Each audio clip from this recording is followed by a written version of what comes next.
Hello बच्चों, क्या हाल चाल। उम्मीद है आप लोग अच्छे होंगे। चलिए वीडियो को हम लोग स्टार्ट करते हैं। प्रीवियस वीडियो में हम लोगों ने देखा था परिमेय संख्याओं का एक गुणधर्म, वो क्या था? समवृत्त गुण। क्या था? समवृत्त गुण। ये क्या होता है?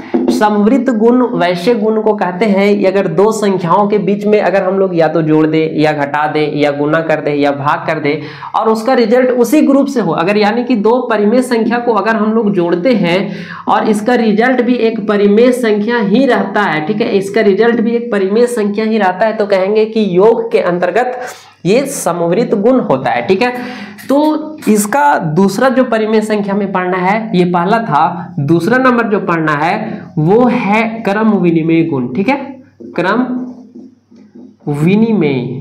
ठीक है, क्रम विनिमय गुण। तो ये होता क्या है, आइए इसको हम लोग थोड़ा सा समझ लेते हैं। जैसे आपको एक छोटा सा उदाहरण से हम लोग समझाते हैं कि 3+2 हम लोग करेंगे तो कितना आएगा? 5 आएगा। आपको कोई दिक्कत? नो दिक्कत। लेकिन इसका क्रम को हम लोग चेंज कर देते हैं। इसका क्रम को हम लोग चेंज कर देते हैं। पहले हम लोग लिख देते हैं 2, अब बाद में लिखते हैं 3, तो भी कितना आया? 5 ही आया। यानी कि क्रम को चेंज कर दिए तो भी रिजल्ट सेम ही आया। तो यहाँ पर हम लोग क्या कर सकते हैं? क्रम विनिमय तब होता है, ठीक है, क्रम विनिमय तब होता है जब संख्याओं के क्रम को बदलकर, अदल बदल कर भी संक्रिय किया जाए, जोड़ा जाए, घटाया जाए या गुना किया जाए या भाग दिया जाए, तो रिजल्ट हमेशा बराबर आए, तब कहेंगे हम लोग कि वो क्रम विनिमय गुण को फॉलो करता है। ठीक है, तो आइए इसका डेफिनेशन सर्वप्रथम हम लोग लिखते हैं। क्रम विनिमय गुण क्या है? क्रम विनिमय गुण तब होता है, आइए हम लोग लिखते हैं पहले, क्रम विनिमय, क्रम विनिमय गुण तब होता है जब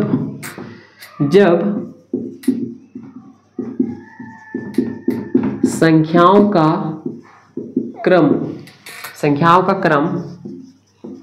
बदल कर संक्रिया करने पर, ठीक है, संक्रिया करने पर उत्तर क्या आता है? समान, यानी कि इक्वल आता है। ठीक है, इक्वल आता है।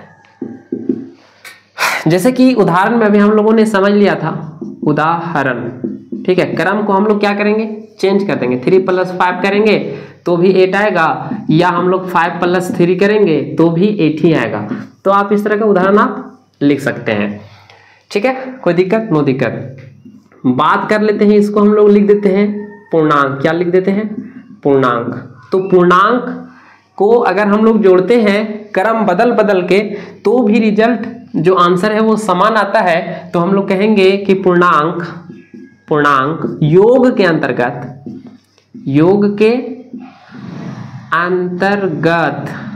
क्या होते हैं? क्रम विनिमय होते हैं, क्रम विनिमय होते हैं। ठीक है, तो ये था बात होते हैं।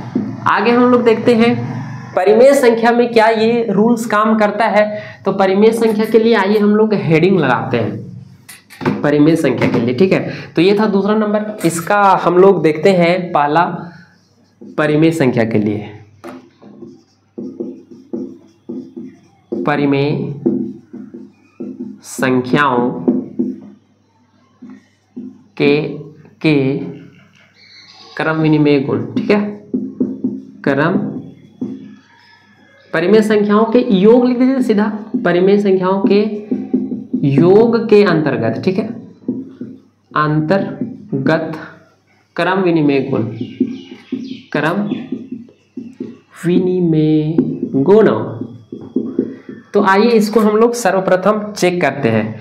तो देखिए 2/3 और हम लोग एक उदाहरण लेते हैं 5/3। तो इसका देखिए एलसीएम हम लोगों ने सेम रख लिया है, 3, तो एलसीएम इसका जो है वो डिनोमिनेटर सेम है तो एलसीएम सेम आएगा। इसको आप जोड़ दीजिए सीधा, तो नीचे सेम रहता तो ऊपर ना सीधा जोड़ देते हैं, ये आपको रूल्स पता होगा। ठीक है, तो ऊपर में कितना हो जाएगा? 7/3। आइए इसका क्रम हम लोग बदल के देखते हैं, इधर से इसको इधर कर देते हैं। 5/3 + 2/3, इसका रिजल्ट क्या आएगा? इसका रिजल्ट क्या आएगा? 3 सेम है तो ऊपर वाला सीधा हम लोग जोड़ देते हैं, या इनका जोड़ है आपको पता होगा, ये भी आएगा हमारा कितना? 7/3। तो देखिए क्रम चेंज करके भी अगर हम लोग जोड़े तो रिजल्ट जो है, आंसर जो है वो हमेशा हमको कितना प्राप्त हुआ, 7/3। तो कहेंगे कि परिमेय संख्या योग के अंतर्गत क्या होते हैं, क्रम विनिमेय होते हैं। योग के अंतर्गत क्या होते हैं, क्रम विनिमेय होते हैं। तो आइए इसका लिखते हैं हम लोग इसको, परिमेय संख्याएं योग के अंतर्गत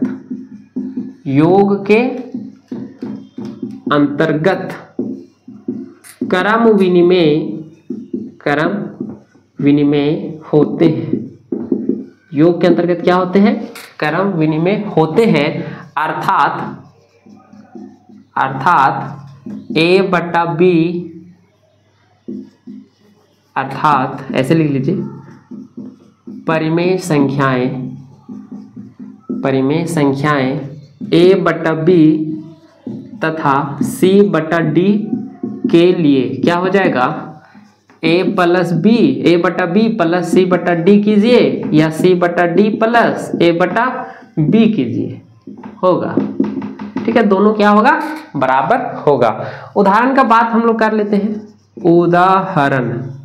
उदाहरण अभी आप लिखे थे तो वही उदाहरण लिख लीजिए आप, 5/3। तो देखिए नीचे में एलसीएम 3 आएगा, ऊपर में सीधा जोड़ देंगे, यहाँ 2 था, कोई दिक्कत नहीं है। उदाहरण कुछ भी ले सकते हैं, 5 3 8। तथा इसी का अगर हम लोग क्रम चेंज करते हैं तो क्या हो जाएगा, इसको हम लोग जोड़ेंगे तो ये 3, 5 + 3 ये हो जाएगा 8/3। इसलिए हम लोग लिख सकते हैं क्या, इसलिए हम लोग लिख सकते हैं 3/3 प्लस 5/3 इक्वल होगा 5/3 प्लस 3/3। इसका मतलब क्या है, सत्यापित हम लोग कर दिए कि जोड़ेंगे तो भी बराबर आएगा, क्रम चेंज करके भी जोड़ेंगे तब भी बराबर आएगा। अब बात करते हैं इसका व्युत्कलन का। ठीक है, मतलब कि घटाव, व्युत्कलन। तो घटाव में आप देखिए, इसी को अगर हम लोग घटाव करते हैं, घटाते हैं इसको, ठीक है, इसको हम लोग घटाते हैं, क्या होगा, ये हो गया था। ठीक है, ये इसका B अभी हम लोग पढ़ने वाले। आप पहले A लिख लीजिए प्लस करके, A लिख लीजिए आप प्लस करके, उसके बाद B हम लोग देखने वाले हैं इसका क्या, व्युत्कलन यानी कि घटाव। ठीक है, व्युत्कलन के अंतर्गत क्रम विनिमय। तो आइए हम लोग देखते हैं, पहले इसको हम लोग घटा के देखते हैं। सेम आता है क्या, तो 3 में से 5 जाएगा तब माइनस का 2 बचेगा। यहाँ पर भी हम लोग घटा के देखते हैं तो क्या आएगा, यहाँ का प्लस का 2 आएगा। तो देखिए यहाँ -2/3 आया, यहाँ प्लस 2/3 आया, तो दोनों तो बराबर नहीं है यार, दोनों बराबर आया नहीं आया। तो हम लोग कहेंगे परिमेय संख्याएं व्युत्कलन के अंतर्गत क्रम विनिमय नहीं होते हैं। क्या होते हैं, क्रम विनिमय नहीं होते हैं। ठीक है, यानी कि अर्थात परिमेय संख्याएं A/B तथा C/D के लिए इसको यहाँ सिर्फ माइनस कर दीजिए तो ये बराबर नहीं होगा। ठीक है, बराबर नहीं होगा, कहीं कहीं हो जाएगा तो बात का बात है, हर बार नहीं होगा तो हम लोग बोलेंगे क्रम विनिमय गुण का फॉलो हो नहीं करता है। तो ये दूसरा गुणधर्म था परिमेय संख्या का। तीसरा गुणधर्म हम लोग नेक्स्ट वीडियो में देखेंगे। ठीक है, मिलते हैं फिर से नेक्स्ट वीडियो में, धन्यवाद।